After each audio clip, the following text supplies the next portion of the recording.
Après un séisme, mes parents rejettent ma fille de 5 ans, toi oui, elle non. Nous nous réfugions chez mon ami, où je découvre une vieille boîte de ma mère.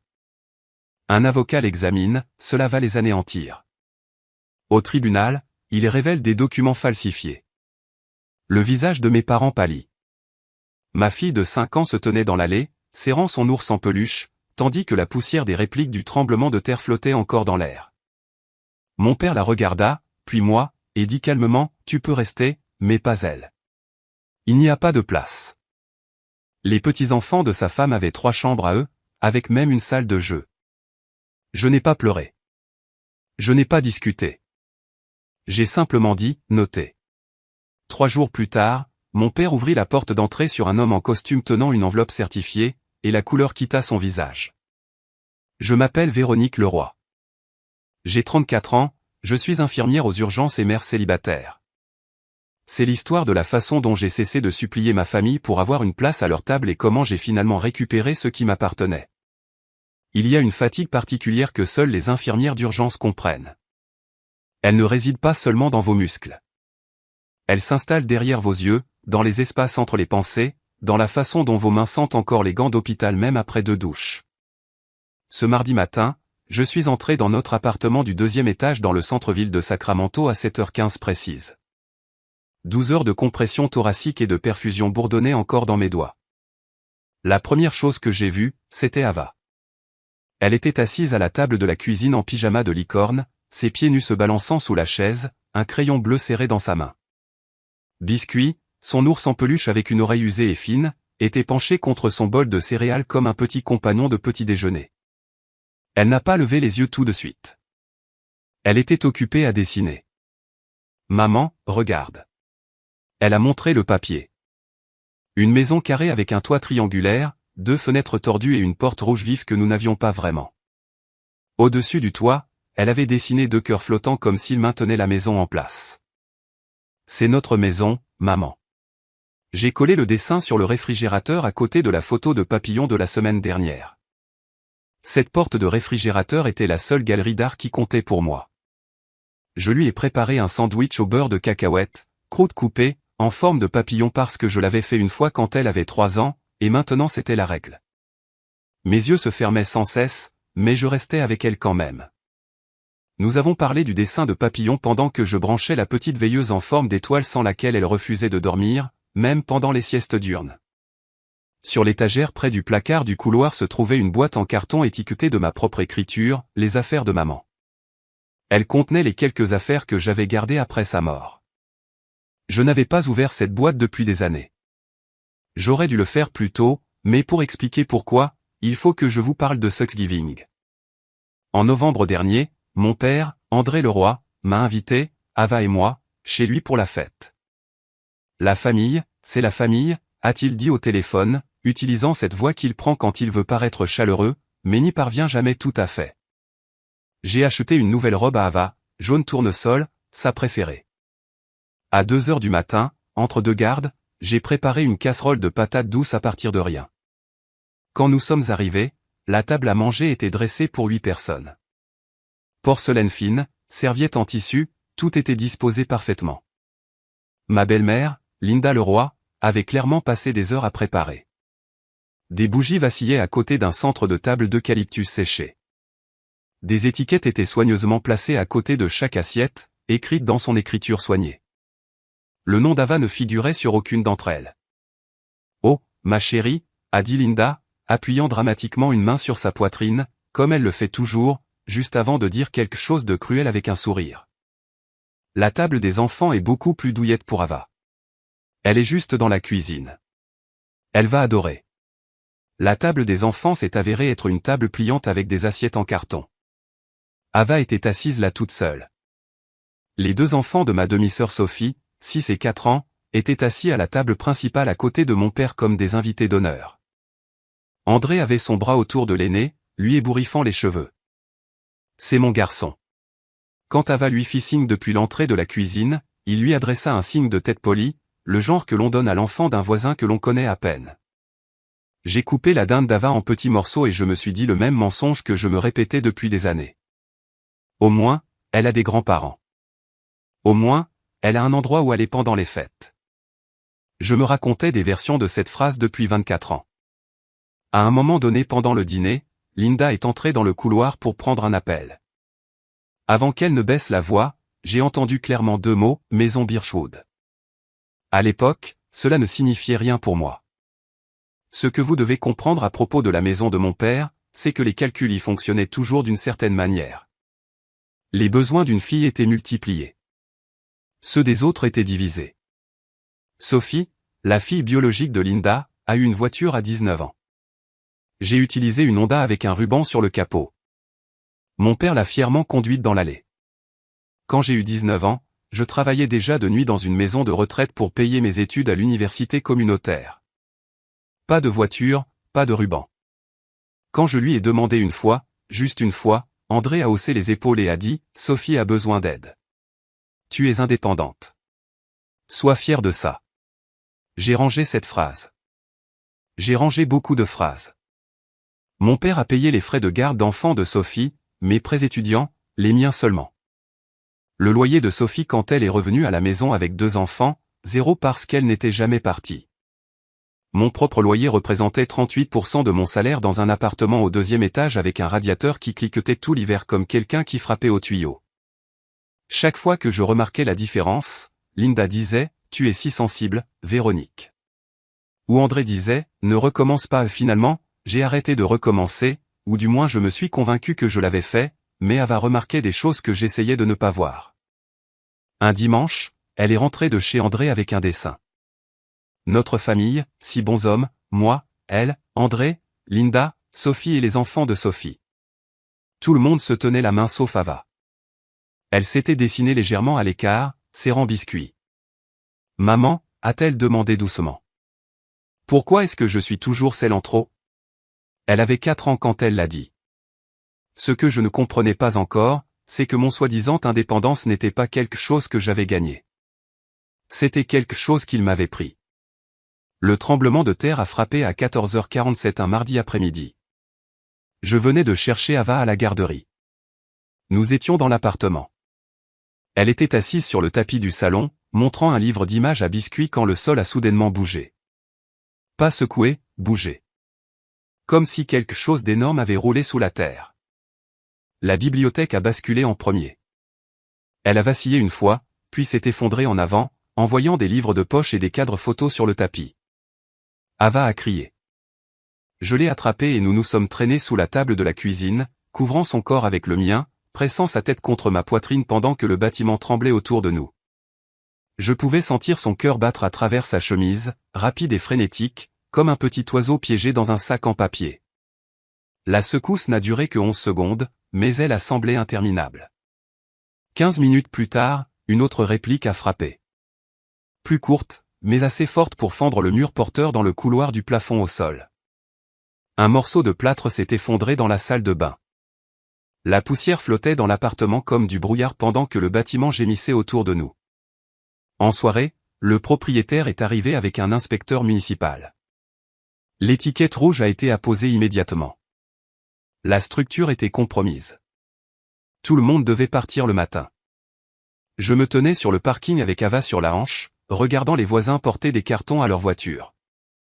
Appuyé contre le capot de ma Corolla, j'ai appelé mon assurance habitation. Les biens endommagés étaient couverts. Le logement temporaire ne l'était pas. Le motel le moins cher à proximité coûtait 89 € la nuit. J'avais 1100 € sur mon compte courant. De l'argent destiné au loyer. C'était tout ce que j'avais. Ava est restée silencieuse. Elle serrait biscuit fermement, les yeux vitreux alors qu'elle regardait le bâtiment comme si elle s'attendait à ce qu'il s'effondre à tout moment. Il y avait un numéro que je n'avais pas composé depuis des mois, celui de mon père. Je me suis assise au siège conducteur et j'ai appelé André Leroy. Il a répondu à la 4e sonnerie. J'ai pu entendre une télévision en arrière-plan, les rires d'un public de jeux télévisés. Linda riait de quelque chose. Les sons confortables d'une maison avec 4 chambres et une salle de jeu, une maison sans fissure traversant ses murs. Papa, ai-je dit, il y a eu un tremblement de terre. Notre immeuble a été étiqueté en rouge. Ava et moi avons besoin d'un endroit où rester pendant quelques semaines le temps que je trouve une solution. Silence. Attends, dit-il. J'ai entendu le téléphone être posé. Des voix étouffées ont suivi. La voix de Linda était basse, rapide, aiguë. Je ne pouvais pas entendre les mots, mais je connaissais le ton. J'avais entendu ce ton pendant 24 ans. Il arrivait toujours juste avant la réponse non. Habituellement enveloppé dans quelque chose qui semblait raisonnable. André est revenu à la ligne et s'est éclairci la gorge. Papa, elle a 5 ans, ai-je dit doucement. Elle peut dormir par terre dans ma chambre. Un sac de couchage suffit. Elle a juste besoin d'un endroit sûr. Une autre pause. Puis la voix de Linda à nouveau, plus près du téléphone cette fois. Dis-lui que c'est temporaire de toute façon. La fille peut rester chez un ami. La fille, pas Ava, pas ta petite fille. La fille. André a soupiré. C'est la maison de Linda aussi. Elle dit qu'il n'y a pas de place. Seulement toi.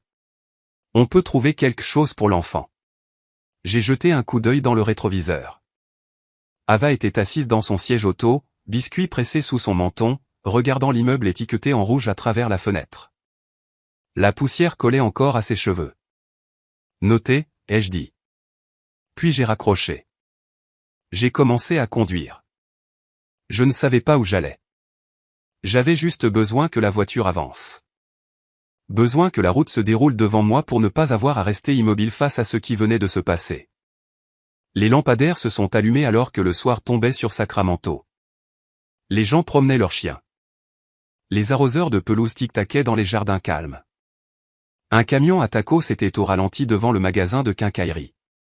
Le monde avait exactement le même aspect qu'à 18h30, sauf qu'il ne se sentait pas pareil. Ava est restée silencieuse pendant 6 pâtés de maison.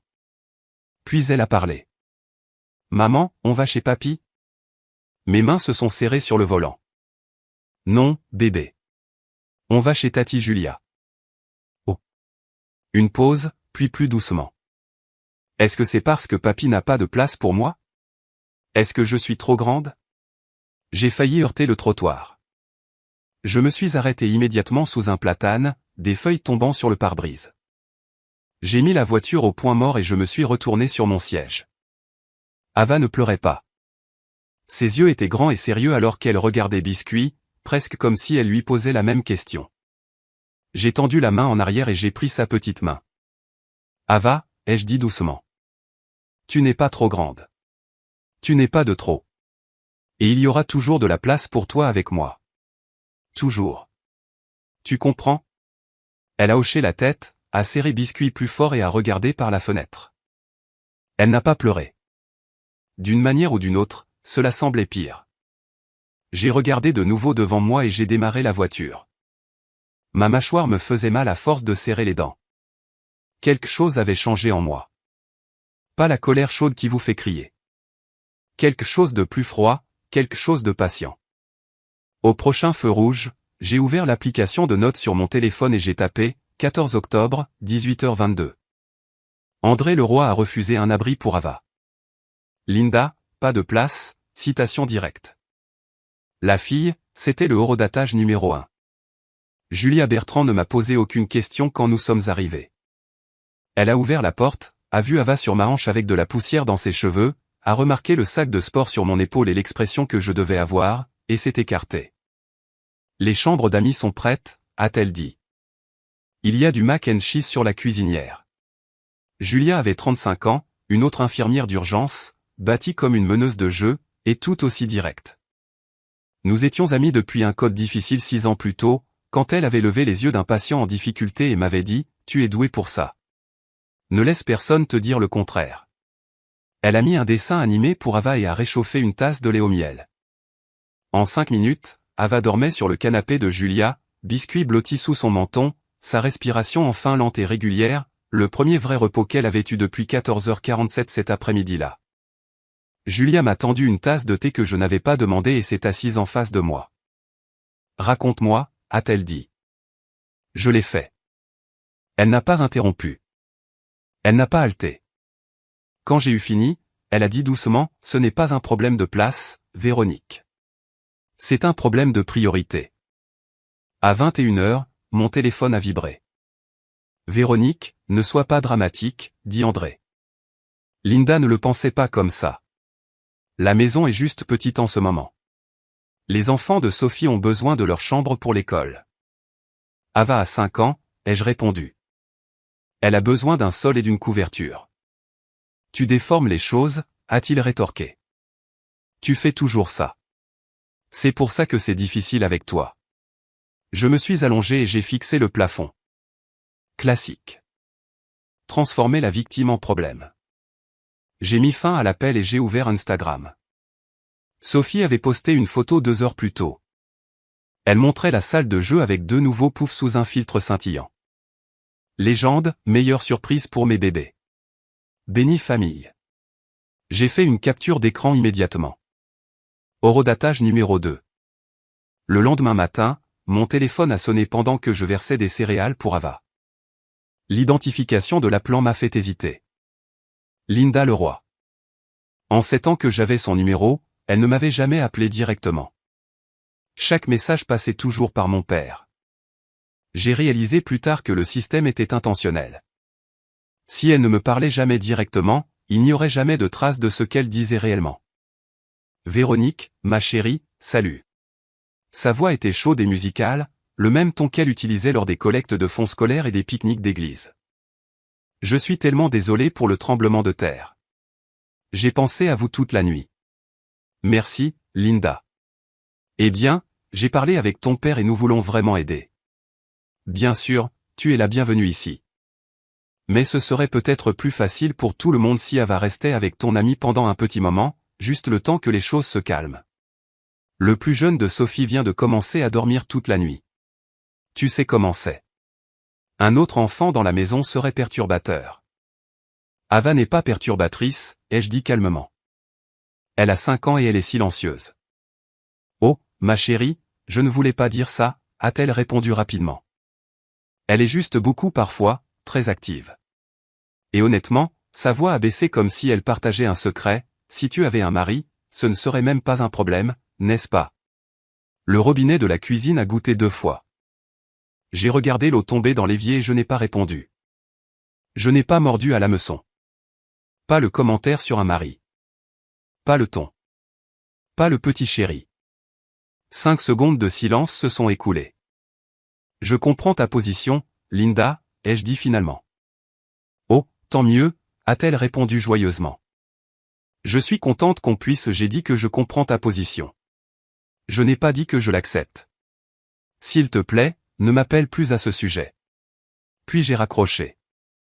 Immédiatement, j'ai ouvert l'application de notes et j'ai écrit chaque mot tant que c'était encore frais dans ma mémoire. Horodatage numéro 3. Mais il y avait autre chose qu'elle avait dit, quelque chose de petit. Cette maison était censée être pour notre famille de toute façon. Je ne savais pas ce que cela signifiait à l'époque, mais je l'ai souligné. Cette nuit-là, après qu'Ava se soit endormie, je me suis allongé dans la chambre d'amis de Julia Bertrand et j'ai laissé les souvenirs revenir. Pas ceux doux et nostalgiques, ceux de la comptabilité, mon 16e anniversaire. L'année précédente, Sophie, alors âgée de 11 ans, avait eu une grande fête, nourriture traiteur, 30 enfants, un DJ dans le garage. Pour mon 16e anniversaire, mon père m'a tendu une carte avec 20 € à l'intérieur et a dit « Nous avons oublié de prévoir quoi que ce soit. » Désolé, mon petit. Linda était à Cancun avec sa sœur cette semaine-là. Personne n'avait oublié. Je ne valais tout simplement pas la peine d'être commémoré. Puis ma remise de diplôme de l'école d'infirmière. 4 années de garde de nuit et d'études dans les salles de repos des hôpitaux. J'ai traversé la Seine seul. André a dit qu'il ne pouvait pas assister parce que Sophie avait un récital de danse, un récital pour une enfant de 11 ans. Il a choisi une pirouette plutôt que mon diplôme. Le jour de la naissance d'Ava, André est venu à l'hôpital 20 minutes après l'accouchement. Il s'est tenu dans l'embrasure de la porte, ne l'a pas tenu, ne s'est pas assis. Tu aurais dû attendre d'être marié, a-t-il dit. Puis il est parti. Linda n'est jamais venue. 3 ans plus tard, quand Sophie a eu son premier bébé, Linda a emménagé dans sa maison pendant 3 semaines. André a acheté un berceau de 800 € et a pleuré dans la salle d'accouchement. J'avais suivi des moments comme ça pendant des années, pas sur papier, mais gravés dans la mémoire. Le Noël où j'avais 13 ans et où j'ai trouvé 3 cadeaux sous le sapin pour moi et 11 pour Sophie. Le pack ou le panier d'Ava n'était qu'un sac en papier. La façon dont Linda me présentait lors des barbecues de quartier. Voici la fille d'André Davant. Davant. Comme si j'étais une première ébauche de la famille qui a été remplacée plus tard. Mais la pire chose qu'il m'ait faite n'était pas un anniversaire oublié ou une remise de diplôme manquée. C'était quelque chose qu'ils avaient pris. Quelque chose que je ne savais même pas exister. Pas encore. Mais cela était sur le point de changer. Pendant des années, j'ai porté une question comme une pierre dans ma poche. Étais-je celle qui était difficile? Trop sensible? Trop exigeante? Trop? Je me suis plié en forme plus petite encore et encore juste pour rentrer dans cette famille jusqu'à ce que j'oublie presque à quoi ressemblait ma vraie forme. Peut-être connaissez-vous ce sentiment.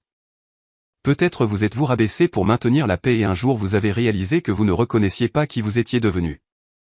Si cela vous semble familier, dites-le moi dans les commentaires car je sais que je n'étais pas la seule personne à me glisser dans des coins de plus en plus petits. Mais pour comprendre le reste de l'histoire, vous devez connaître ma grand-mère. Elle s'appelait Marguerite, la mère de ma mère. Après la mort de ma mère dans un accident de voiture quand j'avais 8 ans, grand-mère Marguerite a été celle qui m'a gardé en vie. Un week-end sur 2, elle venait me chercher dans sa vieille Buick verte et m'emmenait dans sa petite maison rue Birchwood à Sacramento. Je me souviens des lilas le long du chemin d'entrée. La cuisine sentait toujours le pain de maïs et le café. La balançoire du porche grinçait pendant qu'elle me lisait jusqu'à ce que les lucioles sortent. Puis André a épousé Linda. J'avais 10 ans. Les visites ont lentement changé. D'abord, elles sont devenues plus courtes, puis moins fréquentes. Finalement, mon père a commencé à expliquer les choses. Grand-mère devient oublieuse. Véronique, c'est difficile pour elle maintenant. Plus tard, il a dit qu'elle avait déménagé quelque part en Arizona. Puis il a dit qu'elle ne voulait pas me confondre. Mieux ainsi, ma chérie. Au moment où j'avais 12 ans, j'ai arrêté de demander. Je l'ai cru. J'ai cru que la femme qui me tressait les cheveux et chantait des hymnes dans la cuisine avait décidé que je ne valais plus la peine du trajet. Pendant 22 ans, j'ai porté une explication silencieuse avec moi. Je me disais que le deuil faisait des choses étranges aux gens. Peut-être que ma grand-mère me regardait et voyait sa fille, celle qu'elle avait perdue, et que la douleur était trop forte.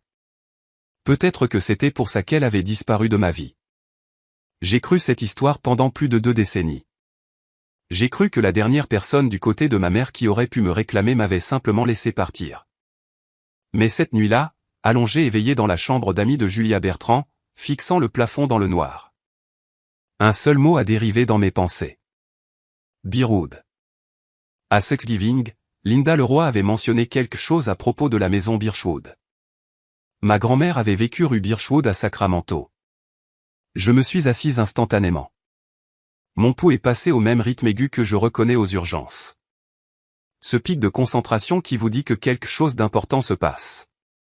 J'ai marché vers le placard. La boîte étiquetée et les affaires de maman étaient sur l'étagère du haut. Je l'ai descendue et ouverte. Il était 2 heures du matin. La maison était silencieuse à part le faible bourdonnement du réfrigérateur et le tic-tac régulier d'une horloge murale quelque part dans le couloir. Je me suis assise en tailleur sur le sol de la chambre d'amis et j'ai soulevé les rabats de la boîte que j'avais transportée à travers 4 appartements différents, mais que je n'avais jamais vraiment déballé. À l'intérieur se trouvaient des morceaux de la vie de ma mère, ses lunettes de lecture, des montures en écailles de tortue avec un bras tordu, une écharpe qui conservait encore la plus faible trace de son parfum. Ou peut-être que j'en avais juste besoin. 3 cartes d'anniversaire qu'elle m'avait écrites avant de mourir, encore liées par un élastique. Un petit médaillon en or avec une photo de nous deux à l'intérieur. Moi à 5 ans, elle a 31 ans, l'âge exact que j'avais quand Ava est née. Tout en bas, glissée sous une courte pointe pliée, se trouvait une grande enveloppe en papier craft. Le papier avait jauni avec l'âge. Le cachet de la poste indiquait 2003 et l'adresse de retour disait Marguerite, 412 rue Birchwood, Sacramento, Californie. Mes mains ont commencé à trembler alors que je l'ouvrais. À l'intérieur se trouvait une lettre écrite sur du papier à lettres lavandes dans l'écriture soignée de ma grand-mère. Derrière, un document juridique agrafé, dense de langage formel et tamponné par un notaire. La lettre commençait « Ma chère Véronique, ta mère voudrait que tu aies toujours un foyer. J'ai créé une fiducie pour toi. La fiducie du patrimoine de la famille Leroy comprend la maison rue Birchwood et 210 000 € d'économie. Quand tu auras 25 ans, tout deviendra tien. Je t'aime, petite fille. Ne laisse jamais personne te dire que tu n'es pas désirée. Grand-mère Marguerite. Derrière la lettre se trouvait l'acte de fiducie lui-même. Fiducie du patrimoine de la famille Leroy daté de 2004. Bénéficiaire unique Véronique Anne Leroy, fiduciaire André Leroy. J'ai eu 25 ans en 2016, 9 ans plus tôt. Personne ne me l'avait dit, pas une seule fois. Une fiducie, une maison, 210 000 €. Et l'homme qui venait de me dire qu'il n'y avait pas de place pour ma fille était la personne en charge de tout cela. Je n'ai pas dormi cette nuit-là. Je me suis assise sur le sol de la chambre d'amis avec les documents étalés sur mes genoux et j'ai ouvert mon téléphone. Première recherche, 412 rue Birchwood, Sacramento. Les registres de propriété du comté sont apparus immédiatement.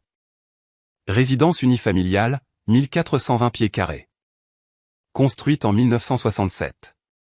Statut de propriété, vendu en avril 2019.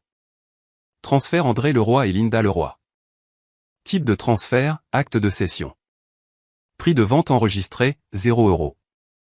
Un transfert gratuit de la fiducie du patrimoine de la famille Leroy à mon père et sa femme, une maison qui était censée être la mienne. Ma deuxième recherche était le nom de ma grand-mère, Marguerite, Tucson, Arizona. Les résultats montraient un profil de résident dans une communauté pour personnes âgées à Tucson, membre du comité des activités, 82 ans. J'ai fixé l'écran jusqu'à ce que les mots deviennent flous. Elle était vivante.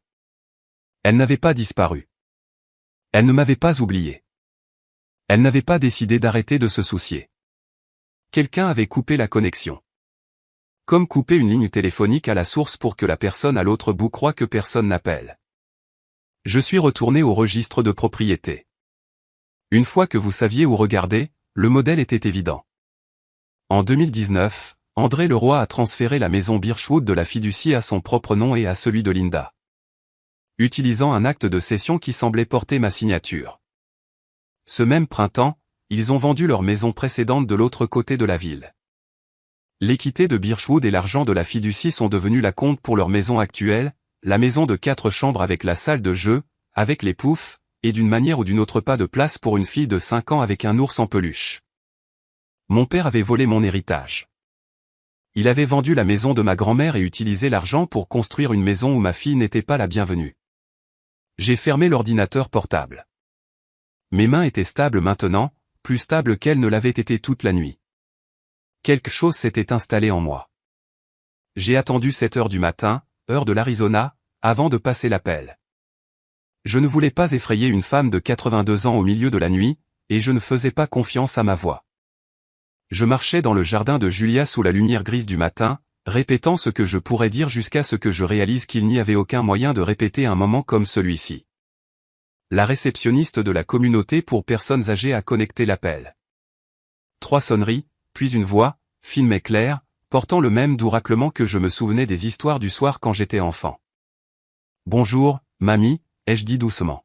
« C'est Véronique. » Silence. 1 seconde. 2.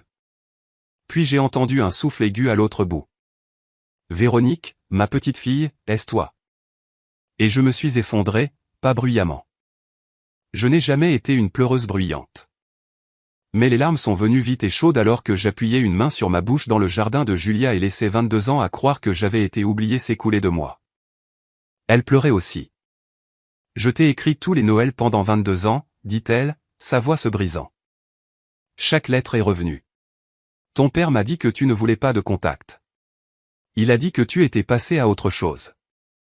Il m'a dit la même chose à ton sujet, ai-je murmuré. Un autre silence s'est installé entre nous, plus lourd cette fois. J'ai tout expliqué ce que j'avais découvert. Les documents de fiducie, le transfert de propriété, l'acte de cession indiquant 0. Son souffle a changé pendant qu'elle écoutait. Je n'ai jamais autorisé de vente, dit-elle fermement. Jamais. Cette fiducie était pour toi. Je pense qu'il a falsifié ma signature, ai-je dit. Il y eut une longue pause. Quand elle a parlé à nouveau, sa voix avait changé. La douceur était toujours là, mais en dessous, il y avait de l'acier. Alors nous allons la récupérer, dit-elle. Chaque centime, chaque brique. Elle m'a dit qu'elle avait encore des copies de tout, y compris les 22 enveloppes qui lui étaient retournées avec l'écriture d'André. Appelle un avocat, ma petite fille, dit-elle. Heureusement, Julia Bertrand connaissait quelqu'un. En fait, elle connaissait quelqu'un qui connaissait quelqu'un. L'avocat de divorce de sa cousine nous a référé à un avocat spécialisé en contentieux de fiducie nommé Daniel Moreau, dont le bureau se trouvait dans une rue calme de Sacramento. Il avait passé 15 ans à démêler des affaires exactement comme celle-ci. J'ai appelé son bureau cet après-midi-là. Il avait une ouverture dès le lendemain matin. Son bureau sentait légèrement le tonneur d'imprimante et le café noir. Daniel Moreau était grand, dans la quarantaine, avec des lunettes de lecture qu'il faisait glisser sur l'arête de son nez. Il y avait une calme stabilité en lui qui me rappelait les meilleurs chirurgiens avec qui j'avais travaillé aux urgences, ceux qui ne haussaient jamais la voix parce qu'ils n'en avaient pas besoin. J'ai tout déposé sur son bureau. L'acte de fiducie, la lettre de ma grand-mère, l'impression des registres de propriété du comté, le transfert par acte de cession. Il a lu chaque document attentivement une fois, puis une seconde fois. Après un moment, il a enlevé ses lunettes et m'a regardé directement. Mademoiselle Leroy, en tant que fiduciaire, votre père avait un devoir fiduciaire de gérer cette fiducie uniquement dans votre intérêt. La vente de la propriété et la distribution des fonds sans votre connaissance ou consentement constituent une violation claire de ce devoir. Puis il a tapoté l'acte de cession. Et si la signature sur ce document n'est pas la vôtre, cela tombe sous le coup de la falsification de felony selon le code pénal californien 470. Il s'est légèrement penché en arrière et a exposé les prochaines étapes. Premièrement, nous enverrions une lettre de demande de bénéficiaire par courrier recommandé à la banque privée Wells Fargo, l'institution gérant la fiducie du patrimoine de la famille Leroy. La lettre exigerait tous les registres de distribution, les autorisations de retrait et chaque signature associée à la fiducie. La banque a 30 jours pour répondre, dit Daniel. Deuxièmement, une fois que nous aurons reçu les documents, un spécialiste en analyse graphologique comparera les signatures. Il avait déjà quelqu'un en tête, Dr Olivia Dubois, une experte en documents médico-légaux fréquemment utilisés par les procureurs.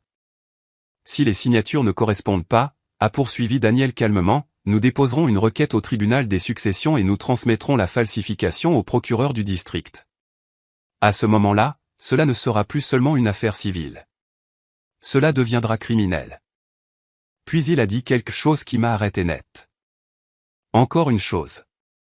Si les fonds de la fiducie ont été utilisés comme acompte pour la maison actuelle de votre père, cette propriété devient des produits traçables, ce qui signifie que la maison où ils ont dit à votre fille qu'il n'y avait pas de place pourrait ne pas légalement leur appartenir.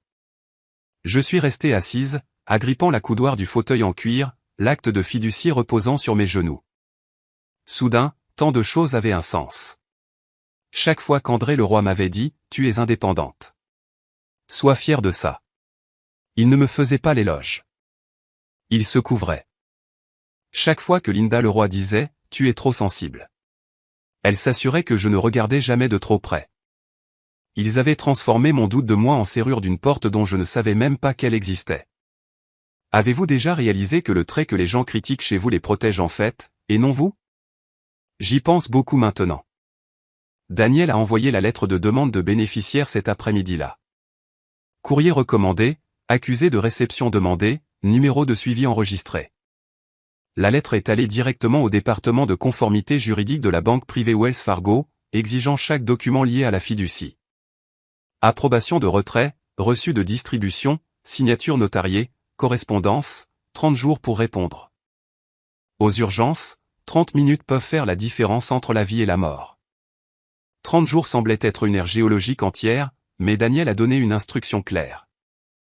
Ne les alertez pas. N'affrontez pas votre père. Ne mentionnez pas la fiducie, la rue Birchwood, ou votre grand-mère. S'il soupçonne que vous construisez un dossier, il détruira tout ce qu'il peut. Alors, j'ai joué le rôle. Le rôle le plus difficile que j'ai jamais joué. Et j'ai tenu la main d'une mère en lui disant que son fils n'avait pas survécu. André Leroy a appelé 2 fois cette semaine-là, décontracté, prenant de mes nouvelles, demandant si j'avais trouvé une solution de logement. Sa voix semblait si normale qu'elle me donnait la chair de poule. Normal de la manière dont un pansement semble propre alors que la plaie en dessous est infectée. Je travaille dessus, lui ai-je dit. C'était tout ce qu'il a eu. Jeudi, il a rappelé. Tu n'es toujours pas fâché à propos de la situation de la chambre, n'est-ce pas? Linda se sent mal. Il l'a dit de la même manière que quelqu'un pourrait mentionner la météo. Petite pluie aujourd'hui. Linda se sent mal. Ça pourrait s'éclaircir d'ici le week-end. Je vais bien, papa. Bien. C'est ma fille. J'ai mis fin à l'appel et j'ai avalé le goût amer qui montait au fond de ma gorge. Ce soir-là, Ava était assise à la table de cuisine de Julia Bertrand à dessiner à nouveau. Maman, regarde. Elle a montré une nouvelle image. Cette maison était plus grande que la précédente. 3 fenêtres, un petit jardin et une porte d'entrée rouge. En haut, elle avait écrit 2 mots de maternelle chancelant. Notre maison. C'est là que nous allons vivre, dit-elle avec assurance. J'ai collé le dessin sur le réfrigérateur de Julia à côté des autres. Puis je suis allé dans la salle de bain, j'ai fermé la porte et j'ai appuyé mon front contre le carrelage froid jusqu'à ce que ma respiration ralentisse. 27 jours à attendre. Les documents sont arrivés un mardi. Daniel a appelé à 10h14. Venez à mon bureau, dit-il. N'apportez rien, ne touchez à rien quand vous arrivez. Je vous montrerai tout. 40 minutes plus tard, j'étais assise en face de son bureau alors qu'il disposait 3 documents côte à côte comme un chirurgien montrant des radiographies. Le premier était une autorisation de distribution de fiducie datée du 14 mars 2019. Une demande de libération de 210 000 € de la fiducie du patrimoine de la famille Leroy à André Leroy. Au bas se trouvait une signature, Véronique A. Leroy. Le deuxième document était un acte de cession daté du 2 avril 2019. Transfert de la propriété au 412 rue Birchwood de la fiducie à André Leroy et Linda Leroy. Une autre signature, Véronique A. Leroy. Je me suis penché. Celui qui l'avait écrite s'était exercé. L'écriture semblait soignée, mais les détails étaient faux. J'ai signé mon nom des milliers de fois sur les dossiers des patients, les ordres de médicaments, les formulaires d'assurance. Mon V commence par un trait descendant net. Celui-ci était courbé. Et le R de Leroy a toujours une boucle fermée en haut. Quelque chose que j'avais copié de l'écriture de ma mère quand j'étais enfant. Celui-ci était ouvert. Ce n'était pas ma signature. Pas même proche. Daniel m'a glissé le 3e document. Docteur Olivia Dubois, experte en documents médico-légaux. J'ai lu la phrase clé. Sur la base de la comparaison avec des exemples connus, les signatures en question présentent des différences significatives dans la formation des lettres, la pression du stylo et l'alignement. Conclusion préliminaire, forte probabilité que les signatures n'aient pas été produites par le signataire désigné. Le rapport final arrive dans 10 jours, dit Daniel doucement. Mais Véronique, c'est déjà clair. Puis il a pointé le sceau du notaire sur l'acte de cession. Le nom en dessous était Patricia Coleman. Daniel avait déjà enquêté. Patricia Coleman avait travaillé dans le même bureau de district scolaire que Linda Leroy pendant des années. Un document notarié signé par quelqu'un qui n'était jamais présent, tamponné par l'ami de longue date de la belle-mère. Ce n'était pas une erreur. C'était planifié. 2 jours après l'arrivée de ces documents, André Leroy m'a invité à dîner. Juste toi, dit-il. Pas de drame, rien de grave. Linda fait du pot-au-feu. Daniel Moreau m'a dit d'y aller. Observez, dit-il. Ne dites rien d'important. La Californie est un État à consentement bipartite, donc n'enregistrez rien, mais dès que vous partez, écrivez tout. Alors j'y suis allé. La maison sentait le romarin et les oignons quand je suis entré. Linda Leroy m'a accueilli à la porte avec une étreinte qui a duré juste un peu trop longtemps. Le genre d'étreinte destinée à être vue. Sophie était sur le canapé avec ses enfants qui faisaient des tours entre le salon et la salle de jeu. La même salle de jeu avec les poufs, la télévision murale, et plus qu'assez d'espace au sol pour un sac de couchage pour enfants. Si le nom de l'enfant avait été autre chose qu'Ava. Le dîner semblait normal, trop normal. Linda a complimenté mes blouses d'hôpital. André Leroy a posé des questions sur mon travail au centre médical de l'Université de Californie à Davis. Sophie m'a montré des photos des costumes d'Halloween de ses enfants sur son téléphone. Tout le monde souriait. Personne n'a mentionné le tremblement de terre. Personne n'a mentionné que ma fille dormait chez une amie parce que cette famille l'avait repoussée. Puis, quelque part entre le pot-au-feu et le dessert, André s'est penché en arrière sur sa chaise et a parlé avec désinvolture comme quelqu'un demandant le sel. Et, au fait, tu n'as pas reçu de courrier étrange récemment, n'est-ce pas? Une société de fiducie a envoyé quelque chose à notre adresse par erreur. Probablement des déchets. Pendant un bref instant, ses yeux se sont aiguisés juste assez longtemps pour que je le voie. Société de fiducie, ai-je dit calmement.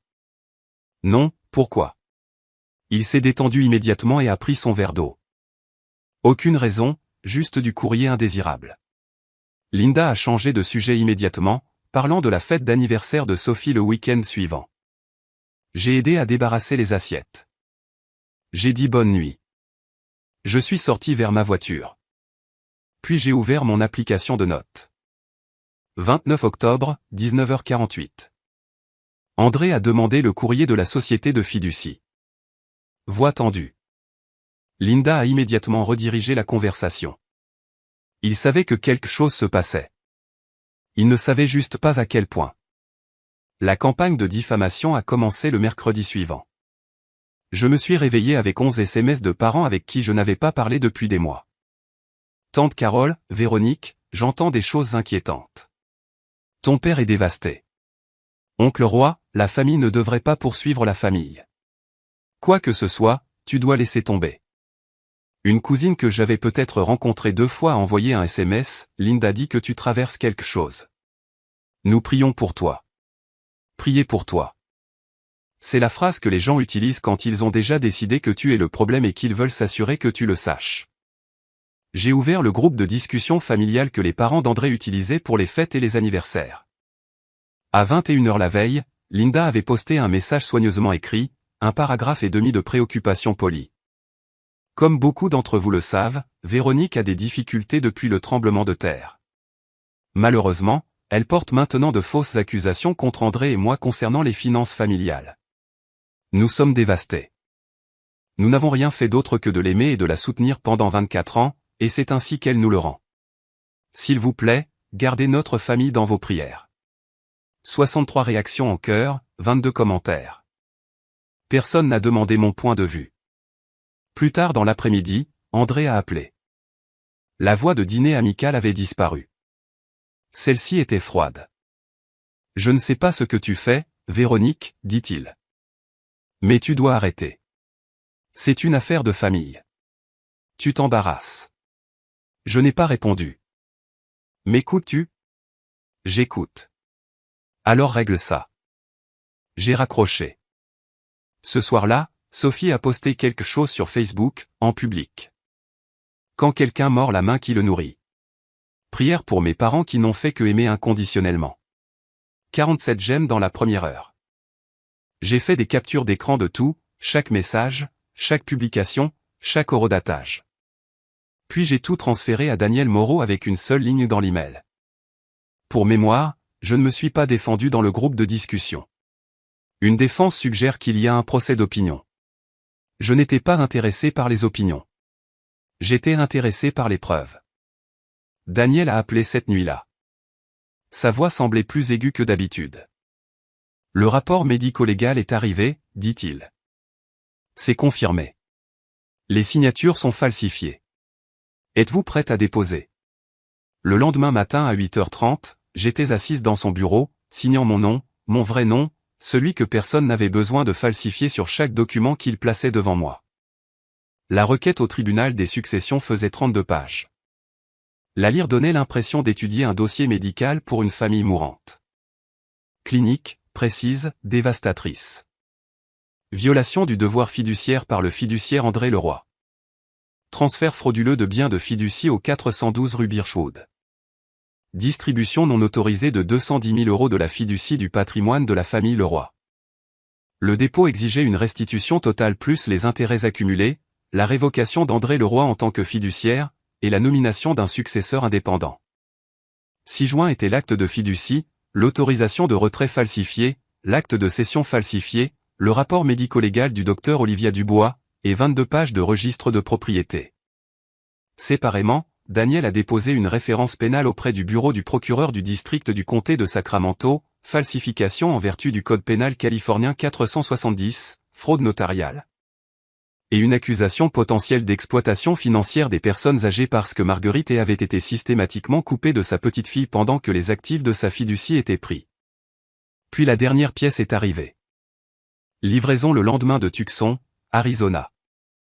Une enveloppe FedEx contenant la déclaration assermentée de ma grand-mère notariée dans sa communauté pour personnes âgées.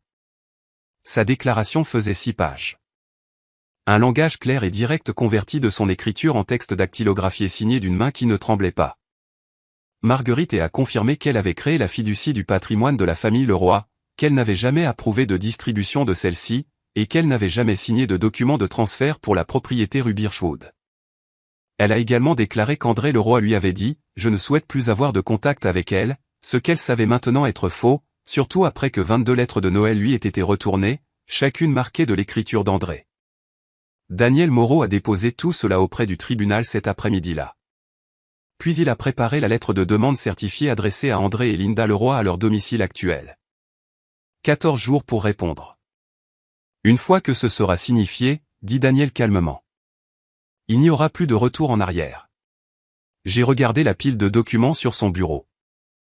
9 années d'argent volé, 22 années de mensonges, et une fille de 5 ans à qui on a dit qu'il n'y avait pas de place pour elle. Je n'avais pas commencé cela. Je ne faisais que le terminer.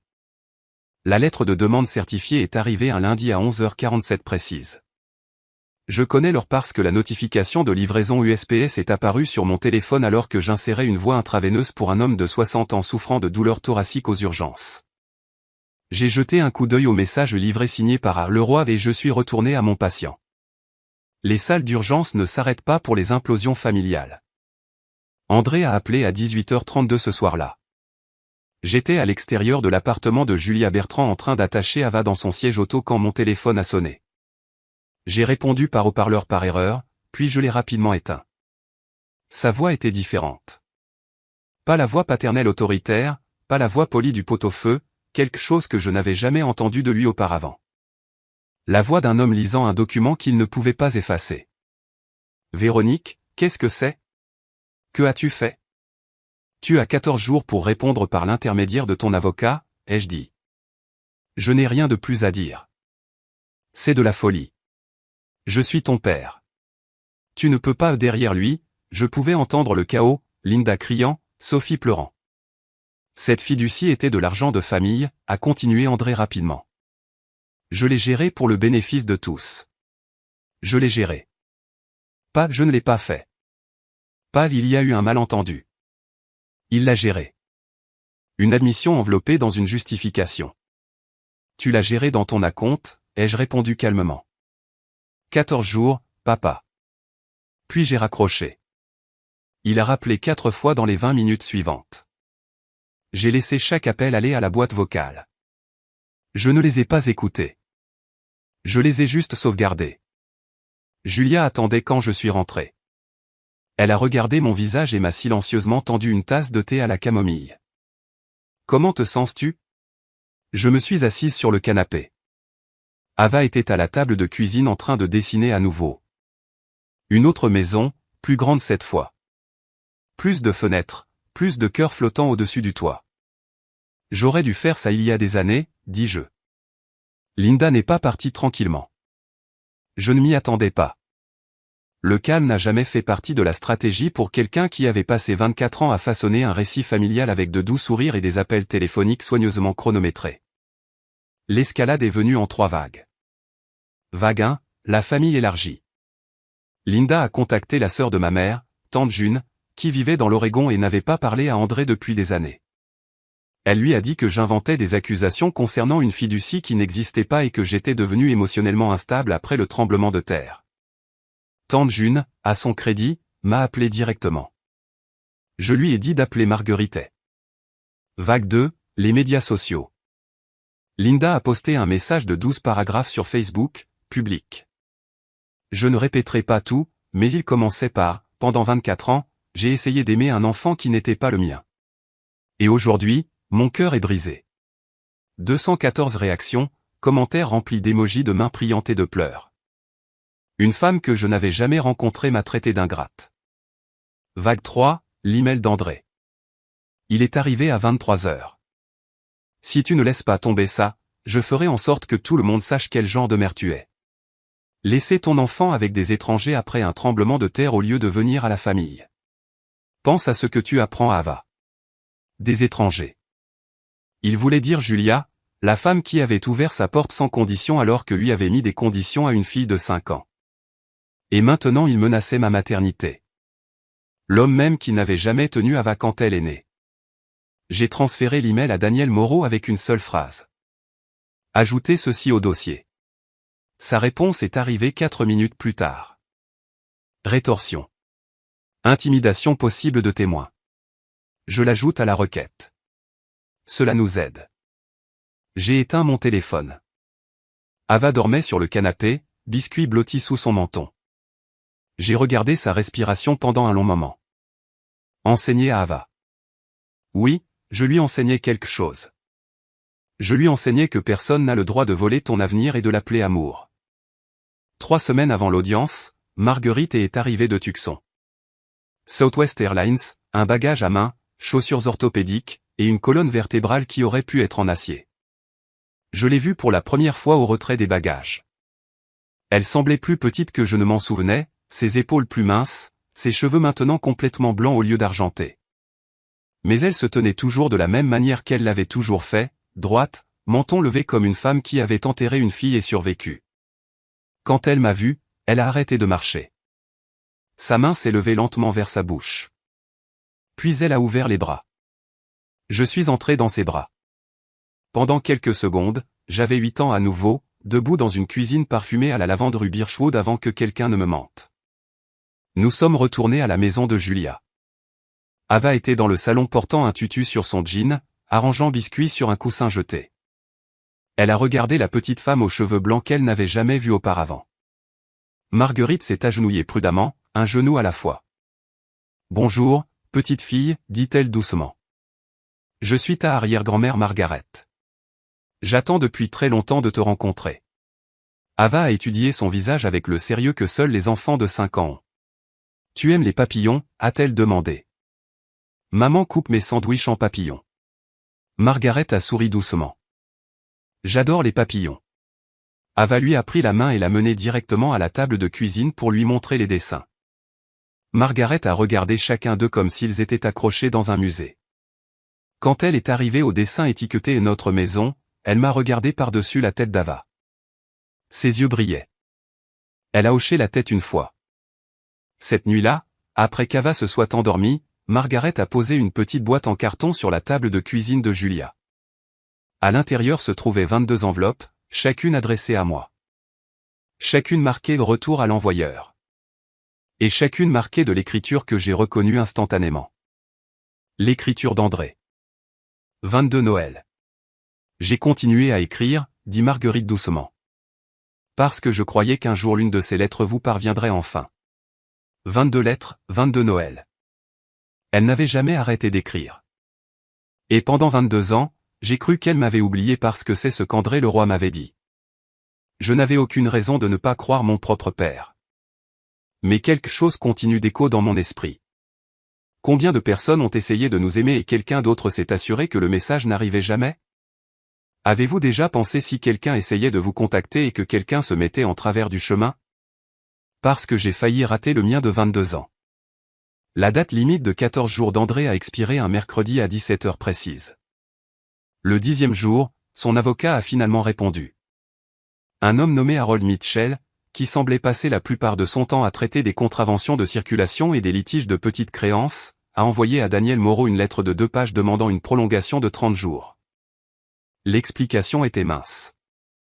Il prétendait que les distributions de fiducie avaient été autorisées par consentement familial implicite et avaient été gérées dans le meilleur intérêt de toutes les parties.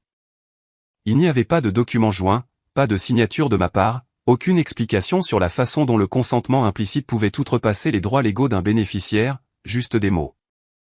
Daniel a lu la lettre et l'a résumée en 3 phrases. Il n'y a pas de vraie défense ici, aucune preuve d'autorisation. Ils tergiversent parce qu'ils n'ont pas de dossier. Le 14e jour est passé sans offre de règlement, sans contre-argument, et sans reconnaissance des signatures falsifiées. Rien. Alors Daniel a déposé une motion pour une audience accélérée, citant le rapport médico-légal, la déclaration assermentée de ma grand-mère, et le schéma de représailles qui avait déjà commencé. Le tribunal des successions du comté de Sacramento a accepté la demande. La date d'audience a été fixée, 3 semaines plus tard, un mardi matin de novembre. Le 15e jour, André a appelé une dernière fois. Sa voix avait encore changé. Les menaces avaient disparu. Le ton autoritaire avait disparu. Ce qui restait semblait creux. « Véronique, s'il te plaît, pouvons-nous parler ? Je suis ton père. Nous pouvons régler ça. Ne m'humilie pas au tribunal. » Le mot est resté en suspens. Humilié. Comme si l'humiliation était quelque chose qui lui était fait au lieu de quelque chose qu'il avait fait à une fille de 5 ans debout dans une allée avec un ours en peluche. « Tu avais 14 jours pour régler ça, ai-je dit calmement. Tu as choisi de ne pas le faire. » Puis j'ai ajouté, « Je te verrai à l'audience. » Et j'ai raccroché. 20 minutes plus tard, Daniel a appelé avec une autre mise à jour. Il y a encore une chose. La citation doit être signifiée personnellement. Selon le huissier de justice, André sera définitivement à la maison ce samedi pour la fête d'anniversaire de Sophie. 30 invités, une maison pleine. C'était le seul moment confirmé où il serait là. Le tribunal exigeait une signification personnelle. Je n'avais pas prévu ça, mais je ne l'ai pas arrêté non plus. Et pour être clair, je n'étais pas là. Ce samedi après-midi, j'étais dans l'appartement de Julia Bertrand en train de préparer des sandwichs en forme de papillon avec Ava pendant qu'elle essayait d'enseigner à Marguerite et comment dessiner une vraie licorne. Je ne me suis pas tenu devant leur maison. Je n'ai pas conduit devant. Je n'en avais pas besoin. Dans une ville comme Sacramento, quand un adjoint du shérif s'arrête à un barbecue d'anniversaire, la nouvelle se répand vite. Voici ce qu'on m'a dit qu'il s'était passé. C'était 14h15. Le jardin était décoré de ballons roses et dorés. Environ 30 invités étaient rassemblés autour de la table pendant que Sophie finissait de souffler ses bougies. À l'intérieur de la maison, Linda Leroy portait un gâteau en feuilles traversant le salon quand la sonnette a retenti. André a ouvert la porte avec une assiette en papier encore à la main, s'attendant à un invité en retard. Au lieu de cela, un adjoint du shérif du comté de Sacramento se tenait sur le porche, uniforme beige, presse-papier. André Leroy. Oui. Vous avez été signifié. L'adjoint lui a tendu une grande enveloppe. André l'a prise automatiquement, comme les gens acceptent des choses avant que leur cerveau n'ait le temps de suivre. Puis l'adjoint a incliné son chapeau, s'est retourné et est retourné à sa voiture de police. André est resté figé dans l'embrasure de la porte. Linda est arrivée derrière lui, tenant toujours le gâteau. Qui était-ce, André ? Qu'est-ce que c'est ? Il a ouvert l'enveloppe. À l'intérieur se trouvait la citation du tribunal, la requête complète, le résumé du rapport médico-légal, et attaché au dos, 6 pages de la déclaration assermentée de Marguerite. Linda a vu le nom, l'assiette à gâteau a basculé. Elle s'est agrippée au cadre de la porte. Elle est toujours vivante. Dans le jardin, 30 invités regardaient à travers la porte coulissante vitrée, tenant des tranches de gâteau à moitié mangées. Plus personne ne chantait. Selon la personne qui m'a raconté l'histoire, le visage d'André n'a montré aucune colère. Il n'a pas montré de surprise non plus. Il ressemblait à l'expression d'un homme réalisant que le sol sous sa maison ne lui avait jamais vraiment appartenu. 3 semaines plus tard, le tribunal des successions du comté de Sacramento a tenu l'audience. Mardi matin, lumière fluorescente, table en stratifigrain de bois, la légère odeur de cire à sol et de vieux papier. Pas l'endroit que vous imaginez quand vous pensez à une reddition de comptes, mais la plupart des redditions de comptes ne ressemblent pas à ce que vous attendez. Je me suis assise à la table du requérant à côté de Daniel Moreau. Je portais mes blouses bleu marine sous un blazer gris parce que j'étais venu directement d'un service et parce que je voulais que le juge voie exactement qui j'étais, une femme qui travaille pour vivre. Derrière moi, Marguerite était assise au premier rang, droite, mains croisées, 82 ans, et rayonnant de l'autorité tranquille de quelqu'un qui avait survécu à plus que ce que la plupart des gens pouvaient imaginer. De l'autre côté de l'allée était assis André Leroy, son costume froissé, et Harold Mitchell, feuilletant nerveusement un dossier manifestement plus mince que le nôtre. Linda était assise derrière eux. Pas de sourire aujourd'hui, Pas de petit chéri. Elle avait l'air pâle. Daniel a présenté l'affaire en moins de 20 minutes. Acte de fiducie 2004. Bénéficiaire unique Véronique Leroy. Fiduciaire André Leroy. Autorisation de distribution mars 2019. Falsification. Acte de cession. Avril 2019. Falsification. Rapport médico-légal du docteur Olivia Dubois confirmant que les signatures ne correspondaient pas aux échantillons connus. Notaire. Patricia Coleman, longue collègue de Linda, qui avait notarié des documents sans que le signataire soit présent. Une référence pénale avait déjà été déposée. Puis Marguerite est montée à la barre. Elle n'a pas tremblé. Elle n'a pas divagué. Elle a parlé exactement comme elle me parlait quand j'étais enfant, calme, claire, et impossible à mal comprendre. J'ai créé la fiducie en 2004 pour une seule personne, ma petite fille, Véronique Leroy. Je n'ai jamais autorisé aucun retrait. Je n'ai jamais signé aucun transfert de propriété. On m'a dit que ma petite fille ne voulait plus de contact avec moi. Je sais maintenant que c'était faux. J'ai 22 lettres qui me sont retournées dans l'écriture de mon gendre qui le prouvent. Harold Mitchell a tenté de plaider le consentement familial implicite. Le juge l'a arrêté avant qu'il ne finisse la phrase. Conseiller, le devoir fiduciaire n'est pas sujet au consentement implicite. Les obligations du fiduciaire sont explicites et documentées. Le juge a regardé André Leroy de la même manière que j'ai vu les médecins regarder les patients qui ont attendu trop longtemps pour venir à l'hôpital. Pas en colère, juste certain du diagnostic. Il a rendu la décision du banc cet après-midi-là. Accéléré, a-t-il dit, parce que les preuves ne laissent aucune ambiguïté. Je suis resté immobile pendant qu'un homme en robe noire démantelait un mensonge qu'André avait passé 22 ans à construire. Premièrement, André Leroy a été immédiatement révoqué en tant que fiduciaire de la fiducie du patrimoine de la famille Leroy. Le tribunal a nommé un fiduciaire professionnel indépendant sans aucun lien avec l'une ou l'autre partie. Deuxièmement, la restitution. André et Linda Leroy ont été condamnés à rembourser 210 000 € de principal de fiducie détourné plus 38 000 € d'intérêts accumulés. Total 248 000 €. Paiement dû dans les 90 jours. Le non-respect entraînerait une hypothèque judiciaire sur leur maison. Troisièmement, l'acte de cession de 2019 transférant la propriété rue Birchwood a été déclaré nul. Parce que la propriété avait déjà été vendue et que l'argent avait été utilisé comme acompte pour leur maison actuelle, le tribunal a appliqué le traçage d'équité. En termes simples, s'il ne pouvait pas produire 248 000 € dans les 90 jours, il devrait vendre la maison ou le tribunal forcerait la vente. Quatrièmement, la référence pénale au procureur du district restait active. André faisait face à des accusations potentielles de falsification de felonies en vertu du code pénal californien 470, et Patricia Coleman, la notaire qui avait tamponné les documents frauduleux, avait déjà vu sa commission révoquée. Une affaire de méfaits contre elle était en cours. André n'a pas bougé quand le juge a fini. Il est resté assis avec les deux mains à plat sur la table comme un homme essayant de stabiliser une pièce qui avait commencé à tourner. Derrière lui, Linda a fait un petit son. Pas un mot, juste le son de l'air quittant quelque chose qui avait maintenu la pression pendant très longtemps. Dehors, Marguerite m'a pris la main.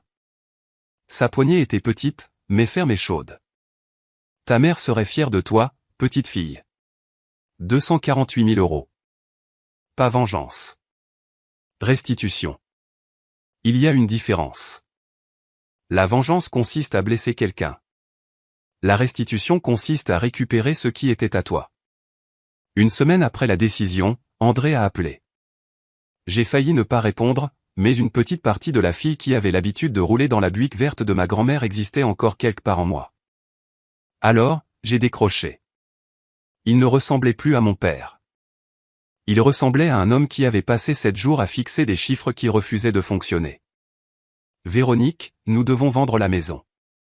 Je n'ai rien dit. Linda ne s'en remet pas bien. Elle ne mange pas. Sophie cherche des appartements, mais elle n'a jamais payé de loyer auparavant. Elle ne sait pas comment faire. Sa voix s'est brisée. J'ai attendu. Peux-tu parler au juge ? Demanda-t-il doucement. Peut-être réduire le montant pour le bien des enfants. Les enfants de Sophie. Ils sont innocents dans tout ça. Tu m'as dit qu'il n'y avait pas de place pour mon enfant, ai-je dit calmement. Le même ton que j'utilise aux urgences lorsque je donne de mauvaises nouvelles dans une maison que tu as achetée avec de l'argent destiné à elle. Silence. Tu as falsifié ma signature. Tu as menti à ma grand-mère pendant 22 ans. Tu m'as coupé de la seule personne du côté de ma mère qui se souciait de moi. Encore un long silence. Et maintenant, tu me demandes de régler ça pour toi. Le calme qui a suivi ressemblait à quelqu'un à court d'histoire. Je ne te rendrai pas la vie plus difficile que ce que le tribunal a déjà fait, dis-je finalement. Mais je ne la rendrai pas plus facile non plus. La fiducie sera remboursée. Ce n'est pas négociable. Encore une pause. Au revoir, papa. J'ai posé le téléphone sur le comptoir de la cuisine. Je ne l'ai pas claqué. Je n'ai pas pleuré. Je l'ai simplement posé comme on pose quelque chose de lourd qu'on a porté pendant des années et on se rend compte soudain qu'on a le droit d'arrêter de le tenir. Ce soir-là, le compte Facebook de Linda est devenu silencieux. Chaque publication a disparu. Les photos de famille de Sophie ont disparu. Le groupe de discussion qui bourdonnait de mains priantes et d'accusations s'est estompé un message à la fois, comme des lumières s'éteignant dans une maison que personne ne pouvait plus se permettre de garder allumée. Je n'ai pas regardé. Je n'ai pas vérifié. J'avais fini de regarder dans cette direction. 4 mois plus tard, la fiducie a été remboursée intégralement. Chaque dollar. Chaque centime d'intérêt. André et Linda ont vendu leur maison après 63 jours sur le marché et à perte. Je n'ai pas demandé où ils étaient allés. Je n'avais pas besoin de le savoir. Avec la fiducie restaurée et un fiduciaire indépendant la gérant enfin correctement, j'ai utilisé une partie de l'argent pour un acompte sur un petit cottage de 2 chambres rue Maplewood à Sacramento, à un demi-mile du centre médical de l'Université de Californie à Davis. À 3 pâtés de maison de la nouvelle école d'Ava. La maison avait un petit jardin, une cuisine avec un vrai espace de comptoir, et une porte d'entrée que j'ai peinte en rouge vif le premier samedi après notre déménagement. Ava se tenait dans l'allée et la pointait du doigt comme si elle l'avait invoqué de ses dessins au crayon. « Maman, c'est la porte de mon dessin. »« Tu l'as conçue, bébé » lui ai-je dit. Cet hiver-là, Marguerite est revenue vivre en Californie. Elle a loué un petit appartement d'une chambre à 10 minutes de notre maison, assez proche pour marcher quand le temps est beau, et à Sacramento, le temps est beau la plupart du temps. Chaque samedi matin, elle et Ava cuisinaient du pain de maïs dans ma cuisine. La maison se remplissait de l'odeur du beurre et de la chaleur, tandis qu'Ava apprenait à casser les œufs sans laisser tomber de coquilles dans le bol, et Marguerite fredonnait les mêmes hymnes tranquilles qu'elle me chantait autrefois rue Birchwood. Nous avons planté des lilas le long de l'allée d'entrée. Ava les arrosait chaque soir avec son petit arrosoir rose, biscuit blotti sous son bras pendant qu'elle parlait à chaque plante comme si c'était un vieil ami qu'elle rattrapait. J'ai aussi commencé à voir un thérapeute, non pas parce que j'étais brisé, mais parce que porter les mensonges de quelqu'un d'autre pendant 22 ans avait creusé de profondes rainures dans ma façon de me voir. Je voulais lisser ses bords. Je voulais que mon sentiment de stabilité soit réel, pas quelque chose que je jouais juste pour survivre. Sur le mur au-dessus du lit d'Ava, le premier dessin est toujours accroché. Notre maison, porte rouge, 2 cœurs au-dessus du toit. À côté, il y a un dessin plus récent. Notre vraie maison, la même porte rouge. Mais cette fois, il y a 3 figures devant elle. Moi, Ava, et une petite personne aux cheveux blancs qu'elle a étiqueté soigneusement en lettres d'enfant. Arrière-grand-mère. La veilleuse en forme d'étoile brille toujours à côté de son oreiller. Biscuit est toujours au pied du lit. Certaines choses ne s'estompent pas. On leur donne juste enfin le bon endroit où appartenir. Je suis assise sur le porche d'entrée pendant que je vous raconte ceci. C'est un dimanche matin. Le café est chaud. Le lilas fleurit. Et à travers la fenêtre de la cuisine, j'entends Ava glousser à quelque chose que Marguerite vient de dire alors qu'elle mélange la pâte à pain de maïs ensemble. Ce genre de rire remplit une maison comme la lumière du soleil remplit une pièce. Tranquillement, naturellement, sans demander la permission, simplement parce qu'il y appartient. La procédure pénale d'André est toujours en cours. Je ne suis pas tous les détails. Daniel Moreau m'envoie des mises à jour quand il y a quelque chose d'important. L'accusation de falsification tient toujours. La commission notariale de Patricia Coleman a été révoquée de façon permanente. Ce sont des conséquences, pas des punitions que j'ai conçues. Ce sont simplement le poids des choix qu'André et Linda Leroy ont fait bien avant que j'ouvre cette boîte. Certains des parents qui ont envoyé ces messages avec des mains priantes m'ont contacté depuis. Quelques-uns se sont excusés. La plupart ne l'ont pas fait. Je suis en paix avec ça. Je n'ai rien fait de tout cela pour leur approbation. Je l'ai fait parce que ma fille m'a une fois demandé si elle était trop grande et cette question ne pouvait pas rester enterrée dans une application de notes pour toujours. André n'a pas rappelé. Ni Linda. Ni Sophie. Le silence où leur voix se trouvait autrefois ne semble plus vide. Il ressemble à une pièce qui a été débarrassée des meubles qui ne m'ont jamais appartenu en premier lieu. Et maintenant, il y a de l'espace pour respirer. La semaine dernière, Ava m'a demandé pourquoi notre porte d'entrée est rouge. Je lui ai dit que c'est parce qu'elle l'a dessinée ainsi une fois quand nous vivions dans une maison qui ne nous appartenait pas encore. Elle a hoché la tête comme si cette explication avait parfaitement du sens. Je savais que ça se réaliserait, dit-elle. Les enfants de 5 ans comprennent la foi mieux que la plupart des adultes. Je n'ai rien fait de tout cela par vengeance. Je l'ai fait parce que ma fille méritait de savoir quelque chose d'important. Quand quelqu'un vous dit qu'il n'y a pas de place pour vous, la réponse n'est pas de vous réduire jusqu'à ce que vous rentriez. La réponse est de découvrir qui a pris votre place depuis le début. Et si votre famille vous a fait sentir que vous étiez de trop, vous ne l'étiez pas. Vous viviez simplement dans une maison trop petite pour la vérité. J'avais peur du silence dans notre ancien appartement. Maintenant, le silence dans notre maison sonne différemment. Il sonne comme la paix. Il sonne comme assez. C'est mon histoire. Merci d'être resté avec moi jusqu'à la fin. Cela signifie vraiment plus que vous ne le pensez.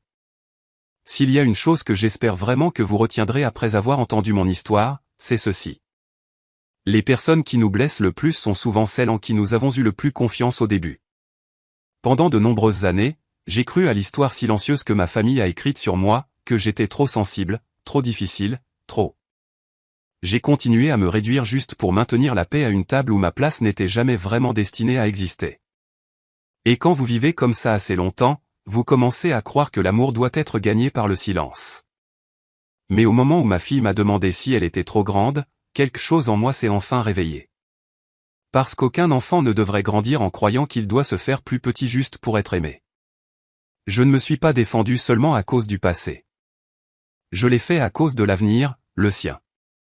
Parfois, la guérison commence au moment où vous arrêtez de vous excuser d'occuper de l'espace dans votre propre vie. Parfois, la chose la plus courageuse que vous puissiez faire est de dire la vérité, même lorsque cela fait trembler le sol sous les pieds des personnes qui ont essayé de l'enterrer. Et parfois, la justice n'est pas bruyante ou dramatique. Parfois, c'est simplement choisir la dignité, protéger les personnes que vous aimez, et construire une maison où personne n'aura jamais à demander s'il y a une place pour eux à nouveau.